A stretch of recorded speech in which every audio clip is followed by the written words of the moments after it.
अगर आपने अभी तक हमारा चैनल सब्सक्राइब नहीं किया तो अभी सब्सक्राइब करें और बेल आइकॉन को क्लिक करके हमारी लेटेस्ट वीडियोस के बारे में अपडेट जानें। सब्सक्राइब कीजिए। जिना किया है और उससे कैसे बचा जा सकता है, बाइबल की रोशनी में। अजीज भाइयों और बहनों, आज हम एक निहायत अहम मौजू पर गुफ्तगू करेंगे जिसका ताल्लुक न सिर्फ हमारी रूहानी जिंदगी बल्कि हमारी समाजी जिंदगी से भी है। ये मौजू है जिना और उससे बचने की तदाबीर, जैसा कि हमें बाइबल मुकद्दस में सिखाया गया है। सबसे पहले यह समझना जरूरी है कि जिना क्या है। जिना वो अमल है जिसमें कोई मर्द या औरत शादी के बंधन के बगैर जिनसी ताल्लुकात में मुलव्वस होते हैं।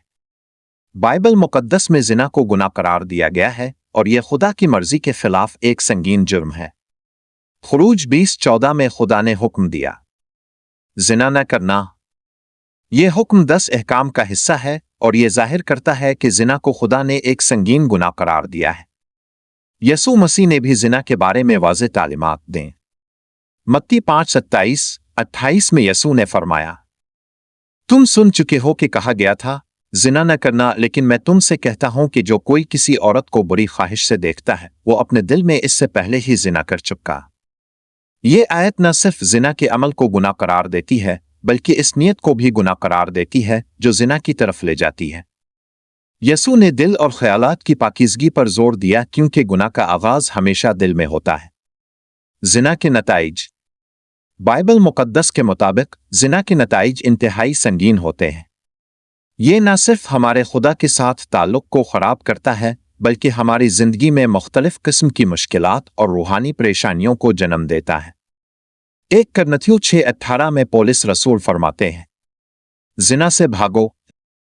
हर दूसरा गुनाह जो आदमी करता है वो बदन से बाहर होता है, लेकिन जिना करने वाला अपने बदन के खिलाफ गुनाह करता है। ये वाज़ेह करता है कि जिना एक ऐसा गुनाह है जो हमारी रूह, जिस्म और मुआशरती जिंदगी को तबाह कर देता है। जिना से बचने की तदाबीर। बाइबल मुकद्दस हमें जिना से बचने के बहुत से तरीके बताती है। सबसे पहली बात यह है कि हमें अपने दिल और ख्यालात को पाक रखना चाहिए।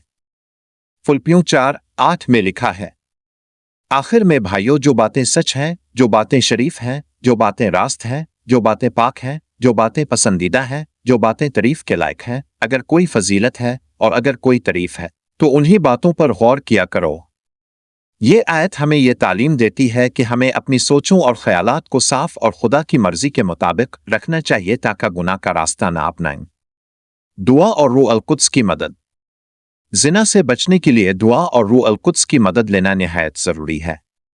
मत्ती 26:41 में यसू ने फरमाया, जागते और दुआ करते रहो ताकि तुम आजमाइश में ना पड़ो। रूह तो तैयार है मगर जिस्म कमजोर है। ये आयत हमें याद दिलाती है कि हमारा जिस्म कमजोर हो सकता है लेकिन दुआ और रूह अल कुद्स की ताकत से हम गुनाहों से बच सकते हैं। परहेजगारी की जिंदगी गुजारना। जिना से बचने का एक और अहम तरीका यह है कि हम परहेजगारी की जिंदगी गुजारें। 1 थिस्सलुनीके 4:3-4 में लिखा है, क्योंकि यह खुदा की मर्जी है कि तुम पाकीज़गी इख्तियार करो और जिना से बचो ताकि तुम में से हर एक पाकीज़गी और इज्जत के साथ अपना बदन संभालना जाने। ये आयत हमें परहेजगारी की अहमियत बताती है और यह कि हमें अपने जिस्म को पाकीज़ा और खुदा की मर्जी के मुताबिक रखना चाहिए।